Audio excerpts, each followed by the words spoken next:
네, 안녕하세요. 김택스입니다. 여러분, 요즘 혼인, 출산, 증여재산공제 신설되고 나서 증여에 대한 관심도가 좀 올라갔잖아요. 그런데 그거 아세요? 증여세 신고에도 난이도가 있습니다. 일반적으로 부동산과 관련된 부분은 세무사의 자문을 받는 것이 일반적으로 절세가 좀 됩니다. 그런데 현금 증여에 있어서는 사실 특별한 쟁점사항이 없기 때문에 제가 알려드리는 방법대로 진행하면 세무사를 굳이 찾지 않고도 5분 만에 집에서 컴퓨터로 셀프로 신고를 끝내실 수가 있습니다. 바로 가볼게요. 첫 번째, 홈택스에 로그인을 합니다. 다음과 같은 화면이 펼쳐지죠. 세금 신고에 커서를 올려두시면 아래와 같은 화면이 보이실 거고, 증여세 신고, 그리고 그 옆에 일반 증여 신고를 눌러줍니다. 그리고 나면 현금 증여 간편 신고가 보이시죠? 클릭을 해주면 이제부터 입력을 해야 되는 내용이 나옵니다. 현금을 주는 사람, 주로 부모님이 되겠죠?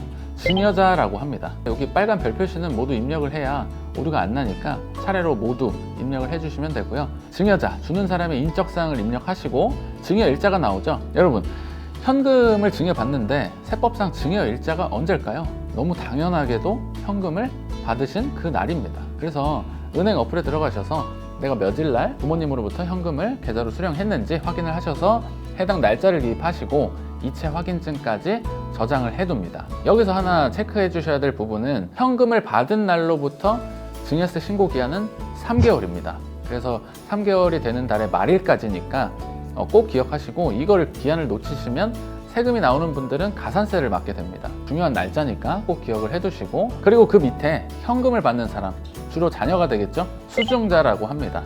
주민번호, 주소, 증여자의 관계까지 모두 꼼꼼하게 입력을 해줍니다. 증여자의 관계에 클릭해보시면 다음과 같은 화면이 되는데, 받는 사람 입장에서 이 주는 사람과의 관계를 입력한다 라고 이해하시면 되는데요. 저는 저희 부모님의 자녀겠죠? 그래서 자에 체크를 해주시면 되고, 또는 조부모님이 주시는 거다라고 하면 손자의 손을 클릭해 주시면 되겠습니다. 엄청 간단하죠? 그리고 수증자 구분에 3가지 중에 해당 사항이 있는지 체크를 해줍니다. 첫 번째, 미성년자. 왜 체크할까요? 미성년자는 증여재산 공제가 5천이 아니라 2천만 원만 가능합니다. 두 번째, 비거주자. 주로 해외에 거주하는 어떤 영주권 자녀들이 해당이 많이 되는데, 비거주자에게는 증여재산 공제가 적용되지 않습니다. 조심하셔야겠죠? 이 부분 굉장히 많이 놓치십니다. 세 번째, 세대를 건너뛴 증여. 우리가 부모님이 계신데 조부모님이 손자녀에게 증여를 하게 되면 국가 입장에서는 증여세가 이렇게 2차례 거칠 것이 한 차례만 거치기 때문에 세대를 건너뛴 증여다라고 해서 30% 할증과세를 적용합니다. 다만 부모님이 먼저 돌아가셨다면 이 세대를 건너뛰는 것이 아니기 때문에 적용되지 않는다는 점까지 기억을 해주시면 좋을 것 같아요. 이제 다음 화면 넘어가시면 숫자를 넣는 칸이 나옵니다. 내가 얼마를 증여받았는지 입력을 하고 계산하기를 누르면 증여재산 공제 5천만 원이 반영돼서 산출된 다음과 같은 세금이 나옵니다. 1억 원까지는 우리가 10% 세율이 적용되니까 산출세액이 500만 원이 돼야 되는데 485만 원으로 15만 원이 세액공제로 깎여 있죠. 우리가 자진신고를 하면 3% 세액공제를 해주고 있습니다. 우리가 공항 입국 시에도 관세를 자진 납부하면 세금을 감면해 주잖아요. 이 국세도 마찬가지입니다. 그리고 하단에 보시면 이제 납부 방법이 있는데요. 분납이 되나? 하고 눌러보시면 아래와 같은 메시지가 나옵니다. 납부할 총 세금이 1,000만 원을 넘어가야 비로소 무이자로 분할 납부를 지원해준다는 점도 기억을 하시고요. 2개월의 분할 납부 기한을 줍니다. 분납은 무이자이기 때문에 가능하다면 무조건 하시는 게 맞겠죠. 납부 기한은 그래서 캘린더에 꼭 메모를 해두시고요. 늦으면 또 가산세가 붙습니다. 그리고 중요한 연부연납이 있습니다. 우리가 증여세가 세율도 워낙 높고 금액도 커지다 보면 세금 자체도 굉장히 부담스럽죠. 그래서 이제 마련된 제도인데요. 총 납부세액을 5년간 최초 납부까지 포함해서 총 6번에 나누어서 낼 수 있도록 만든 제도고요. 연간 약 3% 정도의 이자가 발생합니다. 다만 분할 납부와 달리 주의하실 점이 몇 가지가 있습니다. 무조건 5년을 잘라주는 게 아니라 아래 메시지와 같이 한 회당 납부세액이 1천만 원 이상이 되게끔 신청을 하셔야 됩니다. 예를 들어서 제가 총 납부할 증여세가 3,600이에요. 그래서 6회로 나눠보면 회당 납부세액이 1,000만 원이 안 되죠. 불가능한 겁니다. 이런 경우에는 회당 1,200만 원씩 쪼개서 3회에 걸쳐서 납부를 해야겠죠. 그리고 마지막으로 주의할 점 하나가 더 있습니다.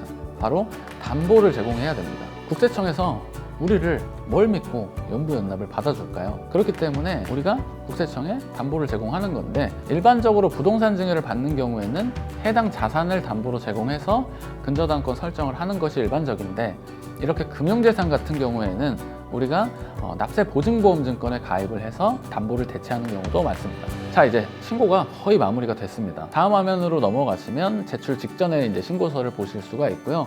금액이 맞는지 정확하게 확인하시고 최하단에 제출하기 누르시면 신고가 마무리가 됩니다. 그리고 마지막에 제가 아까 이체증 저장해두라고 말씀드렸죠. 신고서를 제출하고 나면 다음 사진과 같이 증빙서류 제출 화면이 있어요. 공무원분들이 우리가 신고만 이렇게 하면 실제 증여가 있었는지 진위 여부를 판단할 수가 없잖아요. 그래서 입증 서류를 제출해 주는 건데요. 뭐가 필요할까요? 당연히 아까 저장해 줬던 이체 확인증하고 가족관계 증명서. 증여자 주민번호 이름만 가지고 담당자가 이게 우리 아버지인지 어떻게 알겠어요? 물론 조회해보면 나오겠지만 이 정도는 기본적인 납세 협력사항이다 라고 이해를 해주시면 좋겠습니다. 그래서 오늘은 이렇게 셀프 증여세 신고하기를 알아봤는데요. 생각보다 굉장히 간단하죠. 이 혼인출산 증여재산공제는 별도 이제 선택을 통해서 증여재산공제 1억 원이 추가 반영이 될 거니까 같이 반영이 됐는지 확인하시면 되고, 개정된 법 내용이나 혼인출산 증여재산공제 관련해서 주의하실 점은 제가 지난 영상에 자세하게 올려뒀으니까 그 영상을 참고해 주시면 될 것 같아요. 그래서 오늘은 이렇게 증여세를 집에서 금방 간단하게 셀프로 신고하는 방법에 대해서 설명을 드렸습니다. 오늘 영상이 도움이 되셨다면 구독, 좋아요, 알림 설정까지 부탁드리겠습니다. 감사합니다.